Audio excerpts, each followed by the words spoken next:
बिस्मिल्लाहिर्रहमानिर्रहीम। अस्सलाम वालेकुम। कैसे हैं आप सब। आज मैं लेकर आई हूँ आप लोगों के लिए बहुत ही आसान रेसिपी और बहुत ही मज़े की कड़ी पकौड़े की रेसिपी। और सबसे ख़ास बात ये है कि आप लोगों को मैं सारी टिप्स और ट्रिक्स के साथ बताऊँगी ये रेसिपी के आप लोग इसमें पकौड़े को किस तरीके से नरम, सॉफ्ट और फ्लफ़ी बना सकते हैं। और सबसे बढ़कर ये बहुत ही शॉर्टकट रेसिपी है क्योंकि इस वाली कड़ी को हम पकने के लिए पूरी रात नहीं छोड़ते।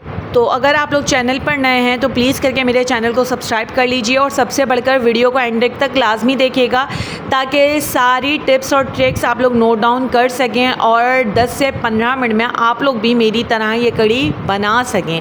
सही है, तो चलिए चलते हैं रेसिपी की तरफ। तो इसके लिए सबसे पहले देखें 1 किलो जितनी मैंने छाछ ली है, जिसको दही का पानी कहते हैं, या छाछ वगैरह आप लोगों के पास अवेलेबल हो तो ठीक है, वरना इसके बदले आप दही भी यूज़ कर सकते हैं। उसमें मैं आधा चम्मच करके हल्दी पाउडर का डाल रही हूँ। सही है, अगर हल्दी पाउडर ना डालना चाहें तो कच्ची हल्दी जो मिलती है आप वो भी यूज़ कर सकते हैं। ठीक है, इसके बाद नमक अपने अकॉर्डिंगली डालिएगा। सही है, इसके बाद हम डालेंगे इसमें बेसन। ठीक है, 1 किलो मैंने छाछ ली है, इसमें 1 कप डाल रही हूँ बेसन।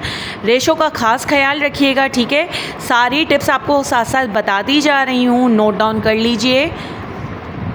और जो है इसके बाद जो है अब हम इसमें डालेंगे लहसुन अदरक का पेस्ट। अगर लहसुन अदरक का पेस्ट नहीं डालना तो कोई इशू नहीं है, आप इस स्टेज पे जो है साबुत भी डाल सकते हैं क्योंकि मैं इन तमाम चीज़ों को आगे पीसूँगी। इसके बाद साबुत हरी मिर्चें डाल रही हूँ मैं। और अब जो है बारी आती है इसको पीसने की। तो ये देखें हैंड ब्लेंडर की मदद से जो है ये हम पीस लेंगे। तो ये हमारा पीस के मिक्सचर जो है वो रेडी है। अब इसको चढ़ा देते हैं चूल्हे पर और चूल्हे पर पकाएंगे इसको तकरीबन 8 से 10 मिनट। ठीक है, इसी प्रोसीजर में मैं पकोड़े भी पकाऊंगी। ठीक है, तो तकरीबन 10 से 12 मिनटों में तड़के के साथ कड़ी पकोड़ा आपका रेडी हो जाएगा। ठीक है, ये देखें अम्मी मैंने पानी जितना मुझे डिज़ायर्ड था उतना डाला है। अब ये पकती रहेगी और ये गाढ़ी होती रहेगी। सही है, मैं आपको सीरियस बता रही हूँ, 8 से 10 मिनट, ये हद में हद 12 मिनटों में ये कड़ी आप लोगों की शानदार बेहतरीन किस्म की पक के रेडी हो जाएगी। हमने इतना ही पकाना है कि चने के आटे की स्मेल दूर हो जाए, कच्चापन दूर हो जाए, गाढ़ापन बहुत अच्छे से आ जाए। सही है, और इस तरीके से देखें खुद ब खुद ये पकती रहेगी, गाढ़ापन आता रहेगा। और ये चंक्स देखें हरे मिर्च के इतने कोई बेहतरीन लगेंगे। तो इस रेसिपी से अगर आप लोग बनाएंगे तो कमेंट सेक्शन में मुझे ज़रूर बताइएगा कि आप लोगों को मेरी ये रेसिपी कैसी लगी। ठीक है, ये देखें गाढ़ी कंसिस्टेंसी आती जा रही है और ये कड़ी पकती जा रही है। अब हम क्या करेंगे, जब इसको अच्छे से उबाल आ गया, ऊपर तक कड़ी आ गई, तो बिल्कुल हल्का चूल्हा करके अब मैं इसको छोड़ दूंगी 10 मिनटों तक। तब तक हम करते हैं पकोड़े की तैयारी। तो पकोड़े की तैयारी के लिए तकरीबन मैंने इसमें लिया है 2 कप जितना बेसन। अब इसमें डाल रही हूँ पिसा हुआ लहसुन अदरक, नमक, और इसके बाद मैं इसमें डालूँगी हल्दी पाउडर। सही है, ज़ीरा पाउडर। अच्छा, ये रोस्टेड है, रोस्ट करके ज़ीरे का पाउडर बना लिया था मैंने। और ये ताज़ा धनिया पाउडर पीसा हुआ है। ठीक है, ताज़ा है तो बहुत अच्छा, नहीं है तो जो घर में नॉर्मली हम यूज़ करते हैं वही कर लें। इसके बाद मोस्ट इम्पॉर्टेंट थिंग है अजवाइन। अजवाइन ज़रूर डालिएगा, इससे कब्ज़, बादी, गैस वगैरह नहीं होती। ठीक है, इसके बाद मैंने डाली है कटर मिर्ची 1 चम्मच और प्याज कटी हुई जा रही है इसमें। सही है, एक बड़े साइज़ की प्याज काट के डाली है। 2 कप जितना बेसन काटा है तो उसमें एक बड़ी साइज़ की प्याज डाली है। धनिया, पुदीना, हरी मिर्च काट के रखी थी वो सारी शामिल कर रही हूँ। और इसको जो है अब हम क्या करेंगे, थोड़ा थोड़ा पानी डाल के जो है इसको मिक्स करेंगे विद स्पून।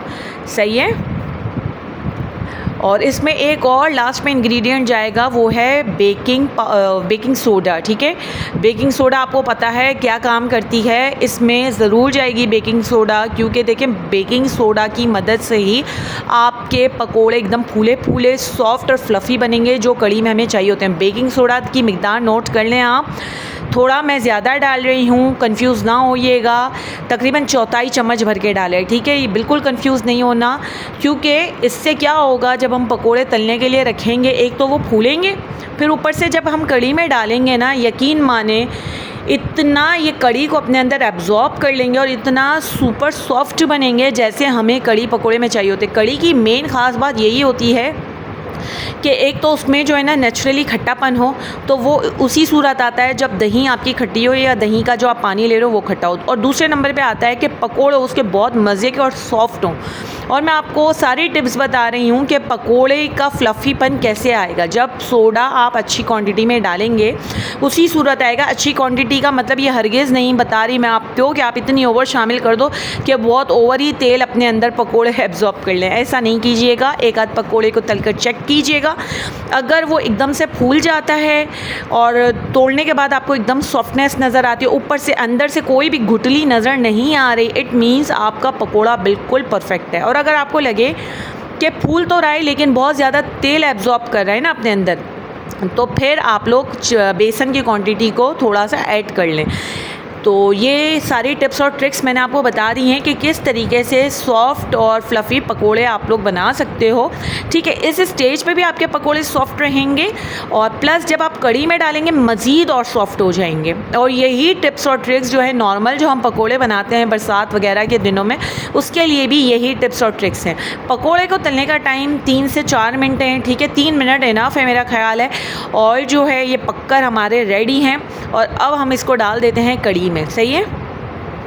और पकोड़ों को आपने गरम गरम ही शामिल करना है, ठंडा ठंडा करके शामिल नहीं करना। गरम कढ़ी है, देखें खौलती हुई कढ़ी है और खौलते हुए तेल से हमने पकोड़े निकाल कर इसमें शामिल कर दिया। अब ये देखें जिस तरीके से कढ़ी में बबल्स आते रहेंगे, कढ़ी जो है पकोड़े में एब्जॉर्ब होती रहेगी और मज़ीद जो पकोड़े इस साइज़ के ना इससे थोड़े और बड़े हो जाएंगे फूल कर। सही है, क्योंकि ज़ाहिर सी बात है वाटर अपने अंदर जब एब्जॉर्ब करती है कोई चीज़ तो ऑलरेडी फूल जाती है ना। ठीक है, तो मेरा ख़्याल है इसको अब हम छोड़ देते हैं पकने के लिए। अब हम चलते हैं तड़के की तैयारी की तरफ। ठीक है, तो इसके लिए मैंने सबसे पहले हाफ़ कप ऑयल में एक जो दरमियानी साइज़ की प्याज है उसको लाल करने के लिए रखा है। मतलब उसको हम ब्राउन करेंगे, लेकिन ब्राउन जो है कम्प्लीटली अभी नहीं करेंगे। पहले हम इसमें कुछ इंग्रेडिएंट्स मज़ीद शामिल करेंगे। ठीक है, तो इसमें सबसे पहले मैं शामिल करूंगी तकरीबन 12 से 15 बटन चिल्लीज़। ठीक है, बटन चिल्लीज़ आपको पता है कड़ी पत्ते, इससे कड़ी की जो डेकोरेशन है, कड़ी का जो ऊपर का जो हमें पार्ट चाहिए होता है खूबसूरत सा, वो आता है। ठीक है, तो अब हम शामिल करते हैं बटन चिल्लीज़। तो तकरीबन 12 से 15 शामिल कर रही हूँ। आप लोग अपने अकॉर्डिंग जितना चाहें शामिल कर लें। मुझे बहुत अच्छी लगती हैं बटन चिल्लीज़। और इसके बाद डाल रही हूँ इसमें कड़ी पत्ता और अब इसमें चमचा चला देते हैं ताकि कहीं से जो है हमारी प्याज ज़्यादा जल ना जाए। और प्लीज़ करके अगर इस स्टेज पे आप लोगों के पास ज़ीरा हो तो ज़रूर डालिएगा। मेरे पास जो है ना मैंने सारा भून के पीस लिया था, फिर याद आया कि तड़के के लिए तो रखा ही नहीं। या फिर शामिल करेंगे इसमें 5 से 6 लहसुन की कलियाँ। अच्छा, लहसुन की कलियाँ मेरे पास छोटी छोटी बारीक बारीक थी तो मुझे लगा कि मुझे काटने की ज़रूरत नहीं पड़ी, लेकिन अगर आप लोगों के पास बहुत बड़ी बड़ी हों या आप लोग काट के डालना चाहें तो काट के डालिएगा।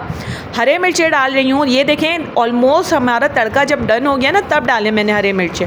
अगर आप स्टार्ट में डालो ना प्याज जैसे पकाते वक्त तो फिर क्या करना, इसको काट के डालना, वरना हरी मिर्च जो है ना साबुत डालने से क्या होता है उड़ती है।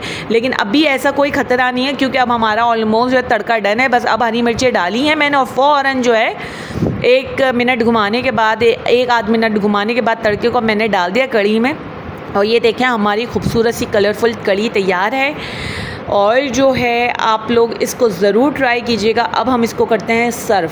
ठीक है, सर्व करने के बाद आखिरी लुक जो है मैं इसका दिखाऊंगी और मैं आप लोगों को एट द एंड पकोड़े को भी तोड़ के दिखाऊंगी कि किस कदर सॉफ्ट और किस कदर जो है ये देखें नरम और जूसी टाइप बना है। सही है, और कड़ी की कंसिस्टेंसी भी आप लोग देख लें।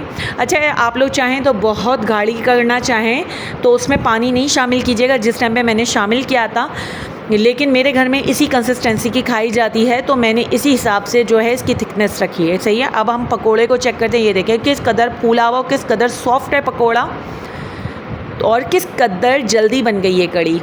तो आप लोगों को मेरी ये रेसिपी कैसी लगी मुझे ज़रूर बताइएगा। चैनल पर नए तो इट्स हम्बल रिक्वेस्ट चैनल को सब्सक्राइब करके जाइएगा। तो मुझे दीजिए इजाज़त। अल्लाह हाफ़िज़, फ़ी अमानिल्लाह।